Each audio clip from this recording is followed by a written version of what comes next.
Hi, my name is Bernadette Rodgers, and I would like to talk to you about our planet, specifically about the climate emergency that is happening right now.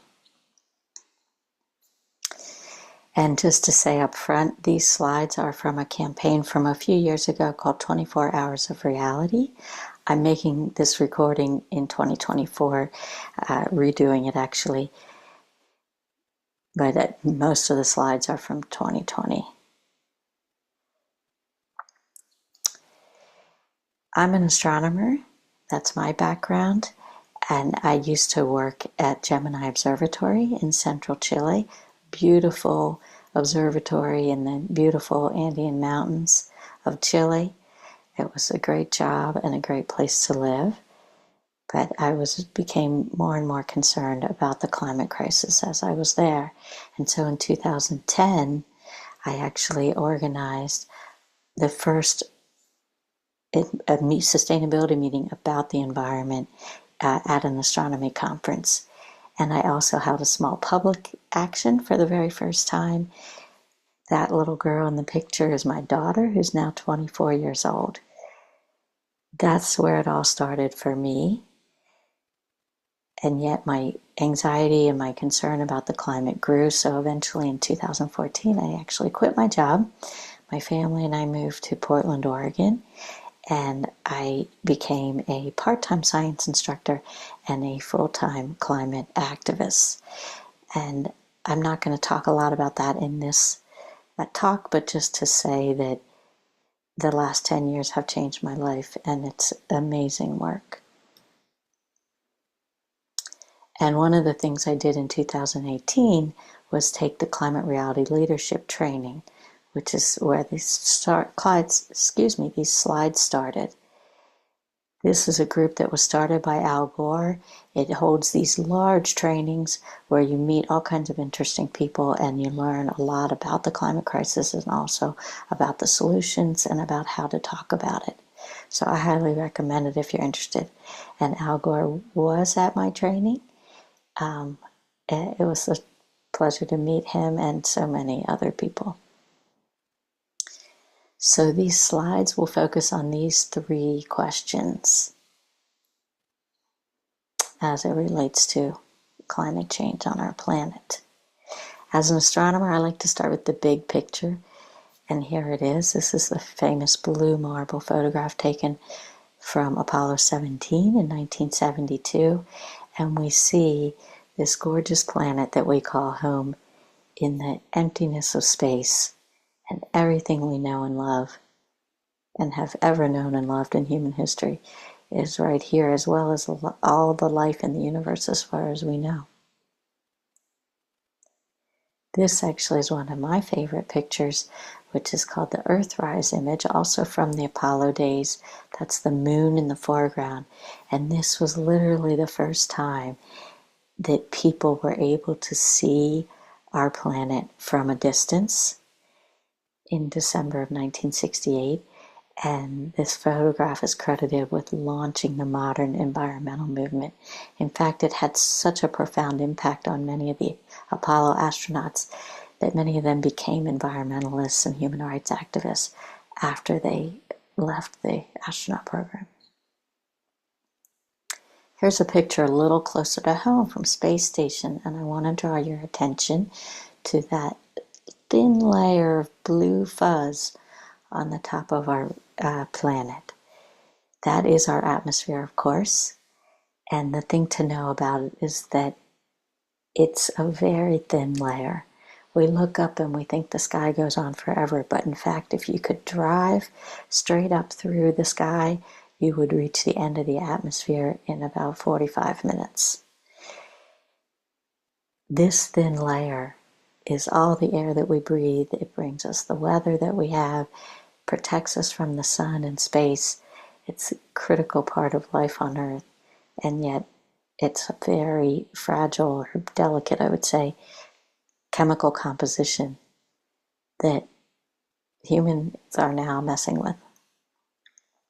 The idea of the greenhouse effect, or the the physics of it is very well understood. The solar radiation heats the surface of our planet, and so this planet in turn radiates some of that heat back into space. Because of the greenhouse gases in our atmosphere, they trap that heat and keep it close to the planet. This is a good thing. The greenhouse effect is what makes our planet a nice, comfortable temperature for life, not too cold and not too hot. But as humans are adding more greenhouse gases to the atmosphere, it's like we're throwing an extra blanket over the planet and trapping more heat. So we know from the greenhouse effect, we understand these physics very well. In fact, it's taught in grade school that carbon dioxide and other greenhouse gases cause temperature to go up. We also know that we are increasing the carbon dioxide in the atmosphere because we're measuring it.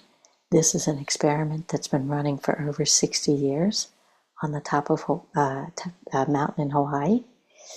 And we see that we've increased the level of carbon dioxide in the atmosphere by almost a third compared to pre-industrial times. And when we look over these historical times, the levels were actually quite flat for most of human civilization. And yet you see that black line on the end there, the thick black line shows what's happening today. Scientists told us back in 1988 that 350 parts per million was the safe level to avoid serious impacts from climate change. Unfortunately, we've passed that level not long after that, and the numbers are still increasing. And we know that carbon dioxide causes the temperature of the planet to change, not only because we understand the physics, but also because we can look back over the long historical geologic record and see the correlation between carbon dioxide and temperature. This is going back 800,000 years by studying air molecules, bubbles in ice cores mostly, to determine temperature and carbon dioxide, and you can see how well correlated they are. In fact, the temperature is slightly delayed. There's a slight lag from the carbon dioxide. And that shows us that the level of carbon dioxide in the atmosphere, even though it's just going up and down a little bit, is actually regulating the temperature of the planet. And the levels we're going to now have not been seen on the surface of this planet for something like 1 million years. So it's no surprise, as we know the CO2 and other greenhouse gases are increasing, that we're seeing the temperature increase. The global surface temperature of our planet compared to the average of the last century has increased by more than 1 degree Celsius. And you can see that steady climb that's been happening since 1980, and in fact it's rising more steeply now. The ocean also is heating up. It's absorbing a lot of the CO2 as well as a lot of the excess heat. So this graph looks like the other ones, not surprisingly, because this is a measure of the tons of carbon that are being emitted from global warming pollution from the burning of fossil fuels.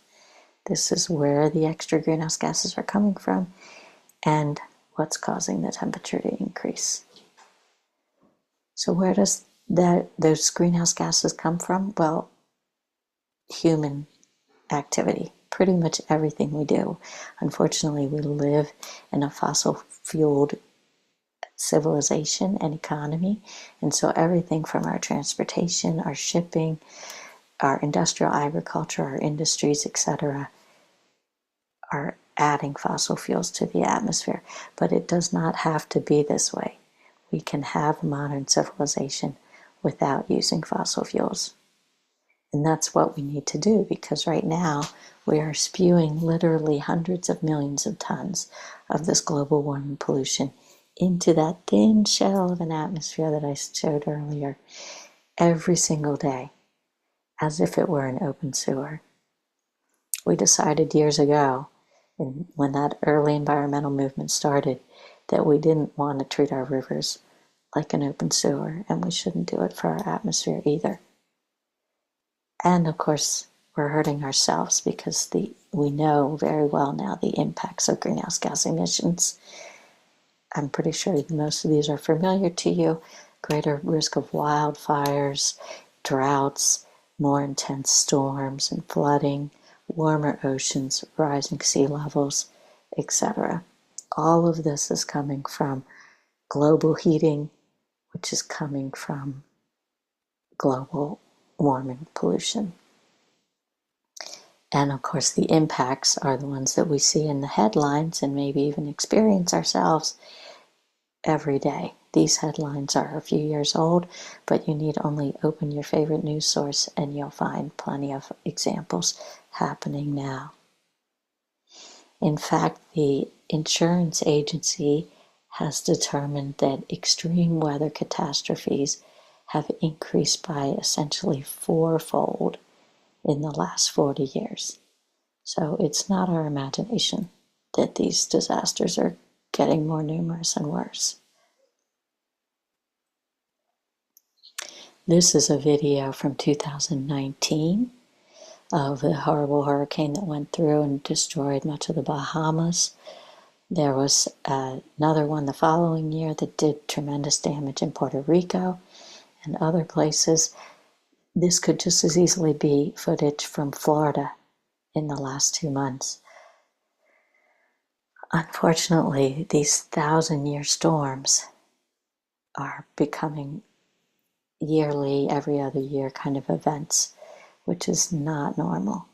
These pictures, Tennessee in 2020, again, it reminds me of the photos just recently from North Carolina. And it's not just the storms and the fires that are causing a lot of damage. The heat itself, in fact, experts say will likely be the #1 killer. Already thousands of people die every year from heat-related causes. And parts of our planet are becoming essentially unlivable. And even the rest of the planet is becoming more and more difficult. We're all experiencing a lot more heat, record temperatures, less snow, etc. Hotter summers, warmer winters. Unfortunately, the effects of these environmental problems are suffered worst by the poorest. Not surprisingly, they have the least resources to protect themselves. And so not only does our fossil fuel industry spew out all this pollution, which is changing our climate, the industry itself is also a medical risk to people.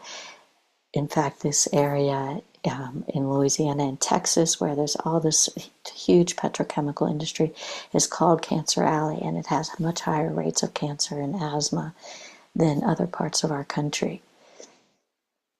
And we know that the people that are living closest to these extractive industries and high polluting industries are mostly low-income people and people of color.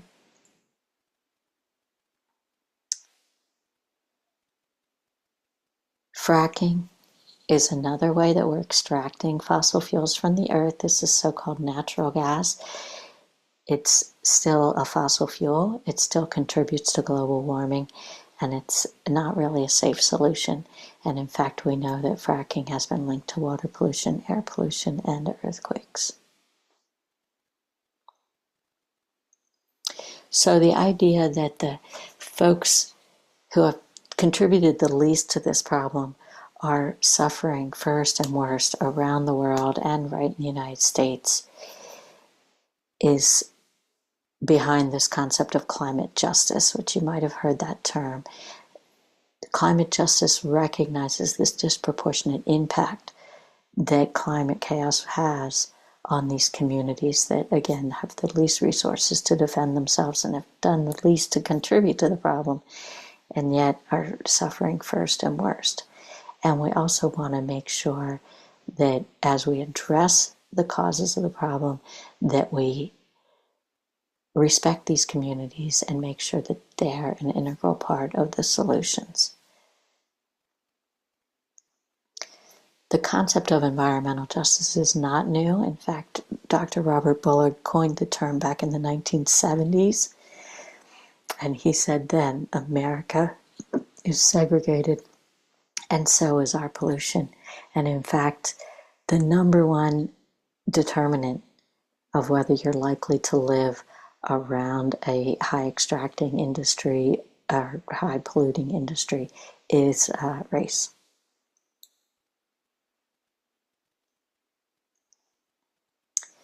The U.S. Department of Defense, again, 10 years ago, told us that climate change will likely lead to food and water shortages, pandemic disease, disputes over refugees and water resources, and destruction by natural disasters across the globe. And now, 10 years on, we're seeing these things come to pass.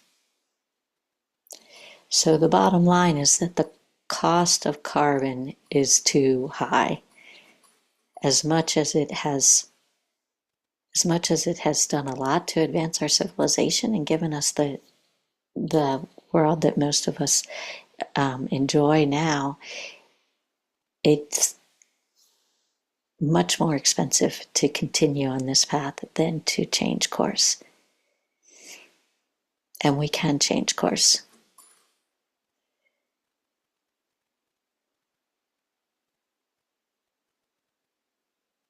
So, can we change? The answer is yes.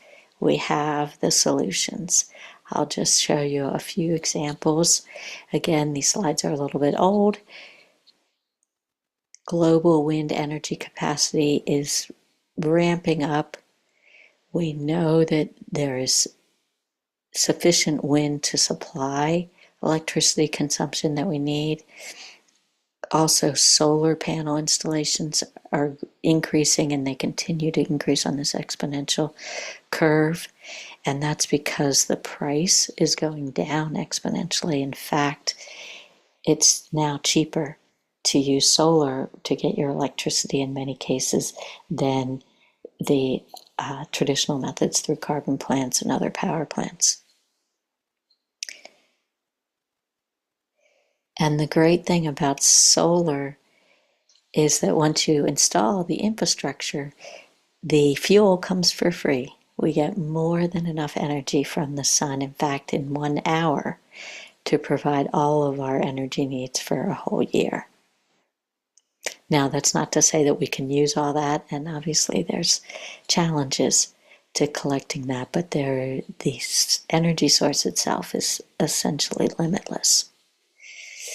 What's been exciting about this too is that as the price of solar comes down, developing countries and even poor communities within the United States can leapfrog over traditional electricity methods and go straight to solar, which is very distributed. They're not dependent on power lines or fuel prices or utility companies. You just need the infrastructure and you have power. So this is an exciting option for, like I say, not just developing countries, but even communities within the United States. And it opens up lots of opportunity for really leveling the playing field for access to energy. Electric cars, I'm sure you see some on the roads wherever you live now. They're becoming more and more common.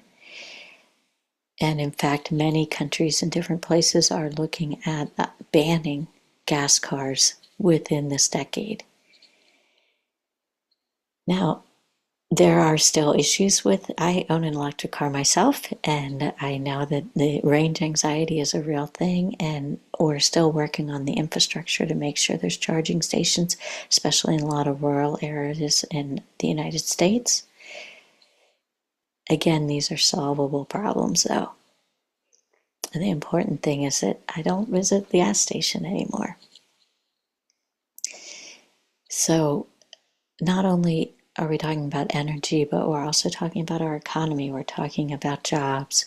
Investing in renewables and energy efficiency creates 3 times more jobs on average than fossil fuel industries.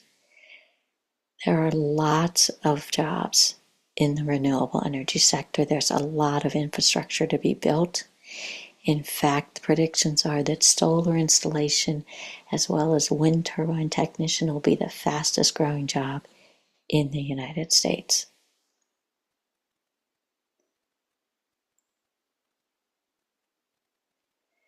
Now, this means that folks that have been employed in the fossil fuel industry, which is the largest industry in the history of humankind, need to be retrained and be given new jobs. This is important work as well for a just transition.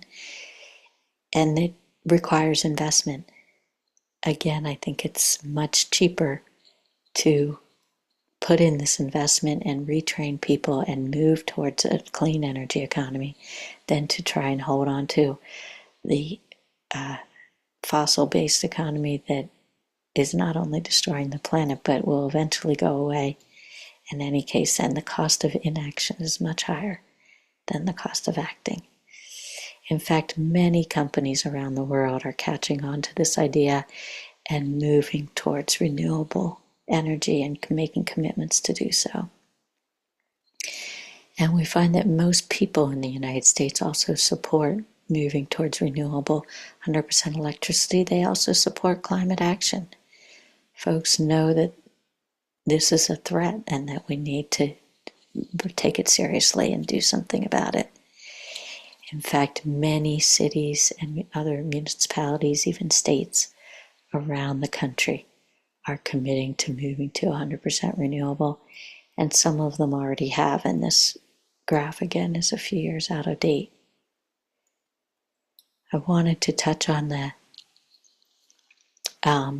Inflation Reduction Act. So these are newer slides that I've just added from 2022. I won't go through all of this. You can read this on your own.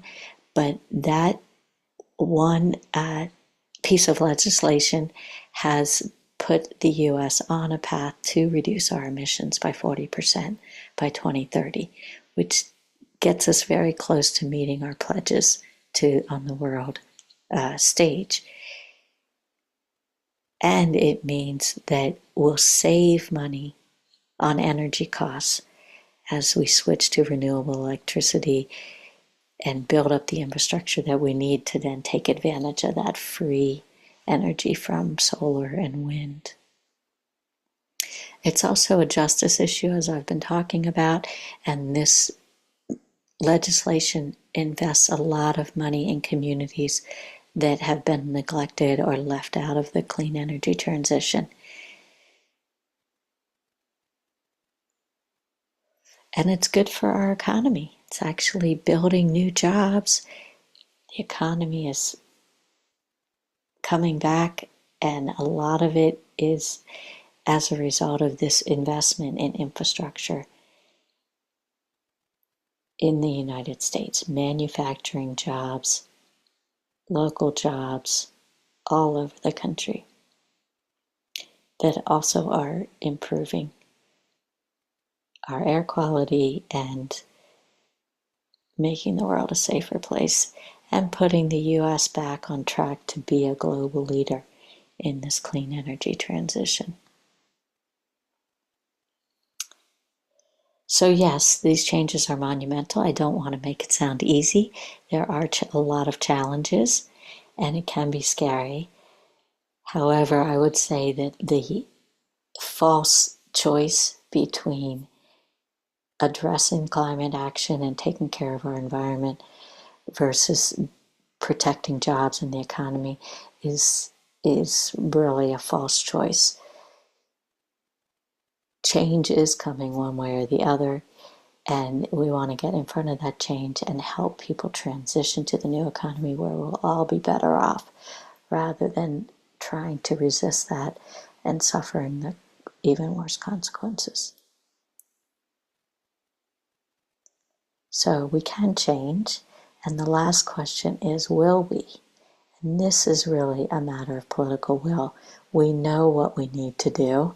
This problem has been studied literally for decades. And in fact, we are doing it. It's happening worldwide. the difference between business as usual, which is this pink area here, and where we are now, is already a significant improvement. We've brought the projected change in temperature down to about 3 degrees. But considering we're under 1.5 degrees now, we're already seeing significant impacts. We really want to be down on these purple and green curves, and we're not anywhere near that yet. So this is the work that's ahead of us, and it's urgent work. The difference between where our current commitments are and where we need to be is called the carbon emission gap. This is kind of a complicated graph, but just suffice to say that there's a big gap. And unfortunately, the latest report shows that that gap is not shrinking. In fact, this prediction of achieving 1.5C is a few years old, and it's likely out of reach now. But it's never too late, because every 1/10 of a degree that we prevent of additional global heating is less of an impact in the future, which is a backwards way of saying that for every little bit we change, we're helping. Every little bit we prevent of additional carbon emissions, the more we're helping the future to make things not be any worse than need be. And the longer we wait to act, the more dramatic the shift has to be, which just makes it harder for everyone. So ideally, we would have peaked in carbon emissions some time ago, but if we peak by the end of this decade, the transition will be steep, but it is possible.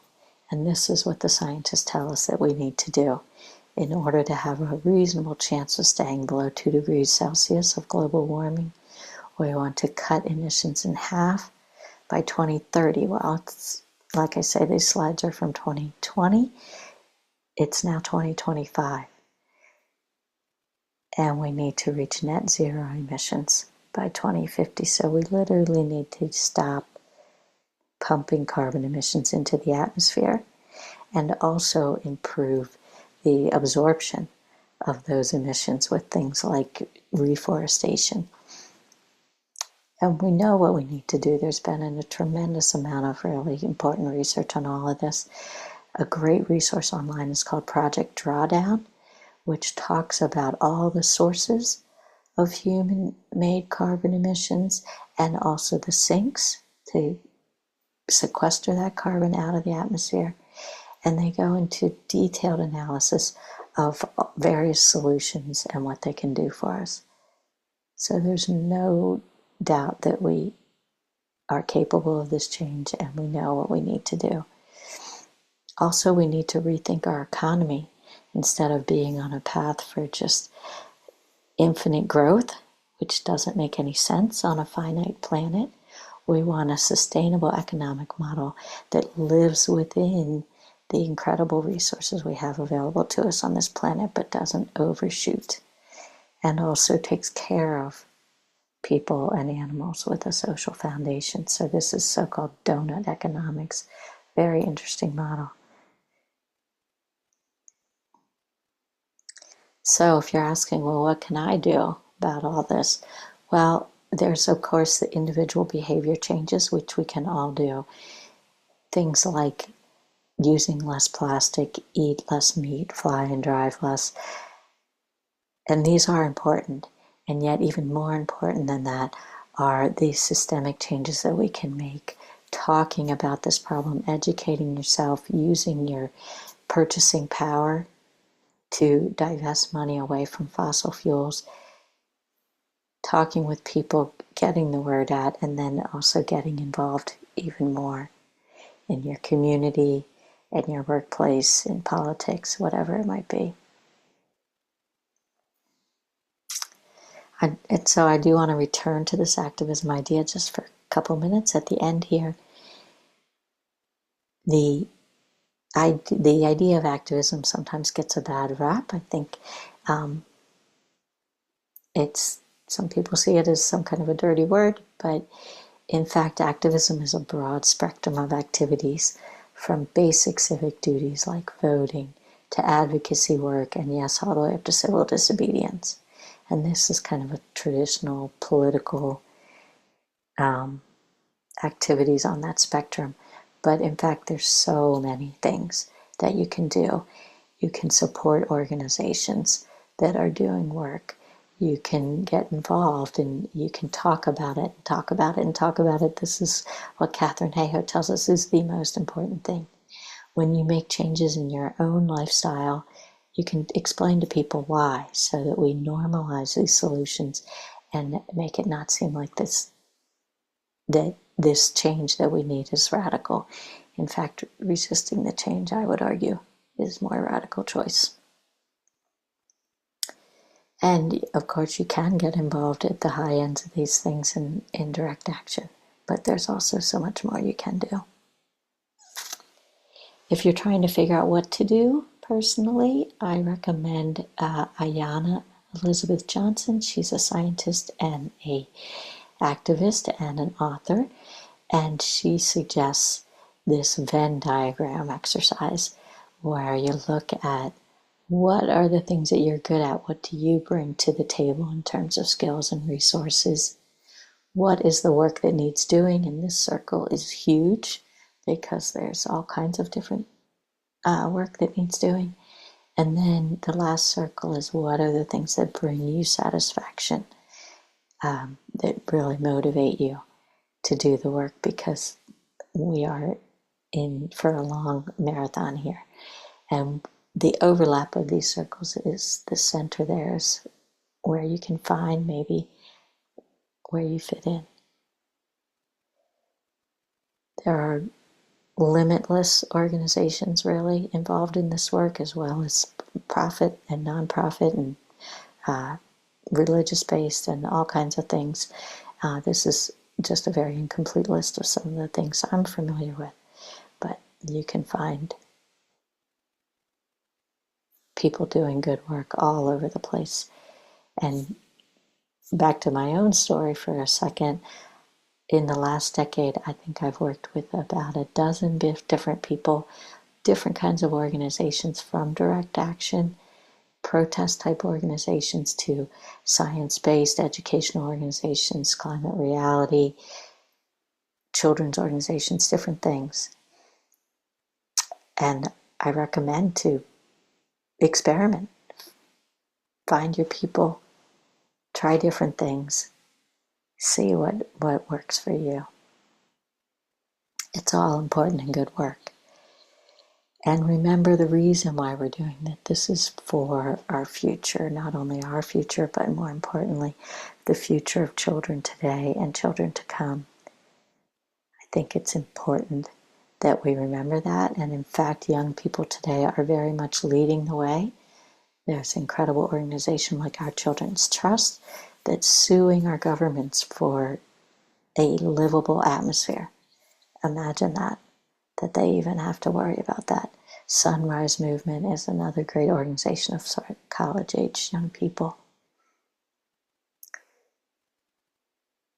And this young person, way back at the very first COP conference in 1992, she told government leaders then, she was 11 years old, and told them, if you don't know how to fix it, please stop breaking it.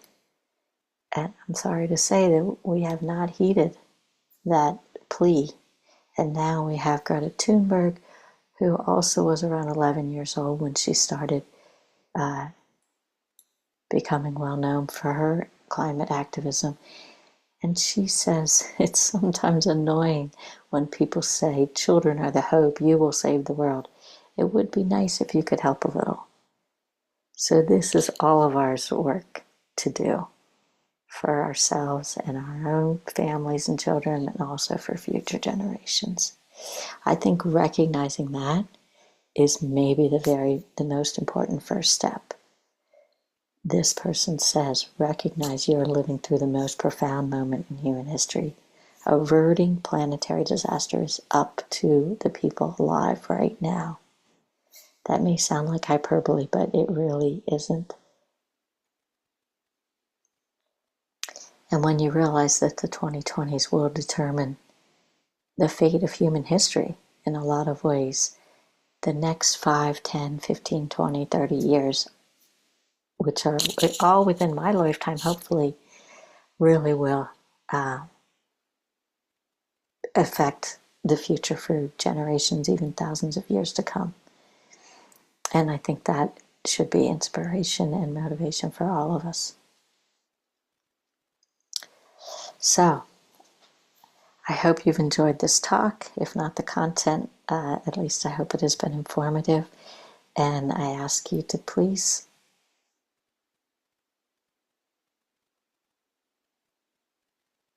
share this information with people that you know. Get in touch with me if you would like to. And let's fight for the future. Thank you.